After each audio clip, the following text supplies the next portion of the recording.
Hey there, everybody. I went to see the new Terminator movie today, Terminator Salvation, which is the fourth movie in the franchise, which is just came out the other day, and I wanted to give a review.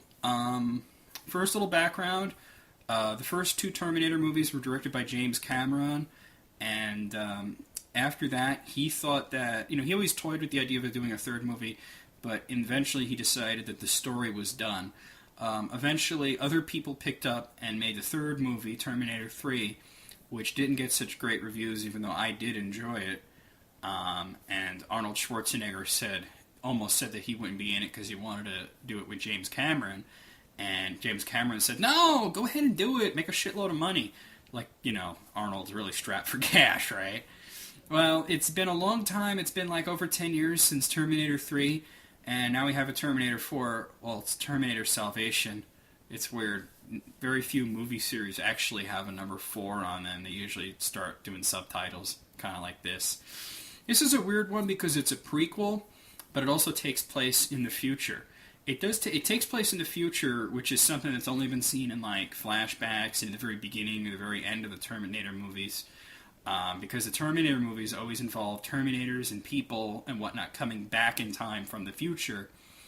And this is showing kind of events that kind of lead up to the point to Terminator 1. I mean, it's not quite there because Kyle Reese is still a kid in this. He's like, I don't know, he looks like he's about 18 or years old or so. And he just basically met John Connor for the first time in this film. And if you know your Terminator, you know that Kyle Reese is actually his dad. He's got to send Kyle, who's his father, back in time. It doesn't happen in this movie. It's probably going to happen in another one. Well, it happened in the first one. To have sex with his mom so that he could be born. Also to protect her, but probably more important to have sex with her. If y'all remember that sex scene from the first Terminator with Linda Hamilton back when she was a real looker. But the only thing about the first Terminator is that I kind of cringe when I watch it because of all the bad 80s hairdos and shit, because it really dates the movie. But the first Terminator movie is my favorite. The problem with the series is that it kind of just goes downhill from the first one. A lot of people prefer the second movie, Terminator 2 Judgment Day. It certainly got the most hype out of all the films in the series, and it certainly had a huge budget, and it was like a really big showcase for special effects, especially computer-generated effects, which were brand new at the time, and Terminator 2 being one of the first movies to actually use CGI effectively. There's movies that are coming out now that don't use it effectively. The problem is that the first movie was so special because it was a mix of all styles. To paraphrase James Rolfe, he plays Angry Video Game Nerd, and he's kind of doing a whole thing about Terminator right now. He prefers the second movie, but what he said about the first movie is true. It's a mixture of a bunch of different styles. It's action, it's science fiction, it's film noir, and it's also a horror film. And people kind of forget how scary the first Terminator movie was because they think of them as action films and science fiction films. They think of, Arnold, saying stupid lines like, I'll be back and whatnot. So they kind of forget how horrific the first movie was. Plus, like I said, it looks kind of dated. She's got the big poofy hair. Everybody looks all weird. It definitely looks like it took place in the 80s, which it did, which is fine. But it does kind of take you out of the story a little bit now. But back when that came out, man, like Julie, for example, only likes the first movie. She didn't like Terminator 2 or Terminator 3. I liked Terminator 2. I felt it was a step down from the original. And while Terminator 3 generally gets a lot of points knocked off it for, being a little light on the plot, and I can't deny that, it had its issues, it still was, to me, a decent and entertaining movie. Terminator Salvation, I'm going to say, is an improvement over Terminator 2 and Terminator 3. Now, keep in mind, I like the first one the best, so I'm not saying it's the best one. So I would say that, as of right now, it's my second favorite Terminator movie. And that's actually kind of surprising for me to sit here and say that, because as I was halfway through the movie, I was sitting there like this and going, oh man, this sucks. The first half of the movie does kind of suck. It's really slow, really plotting, and really boring, and even the action scenes aren't really that exciting. But about halfway through it, it really starts to ramp up, and I would say the second half more than makes up for the first half. And taken in as a whole, it really does a lot for you.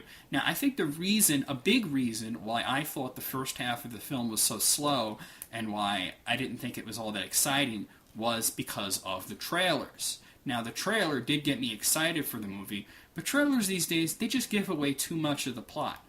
The whole point of the first half of the movie is that the character, Marcus Wright, who is introduced as a human because it begins in 2003, a year before Judgment Day, and he's on death row and he gets executed, but he donates his body to science, to a company called Cyberdyne, which, as you know, created Skynet.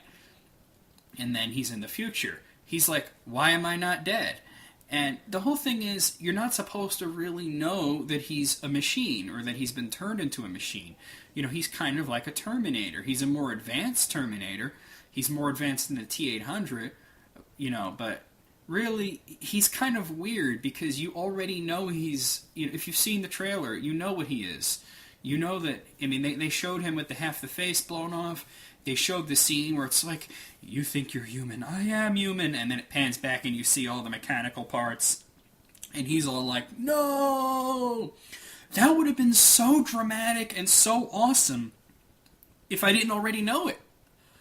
So, big thumbs down to the Terminator Salvation trailer for just giving that away, because I think that the first half of the movie would have been much more intense for me if I didn't already know it. Because I'm like, they're giving you little hints and clues, but they're staying away from just coming out and saying, he's a machine.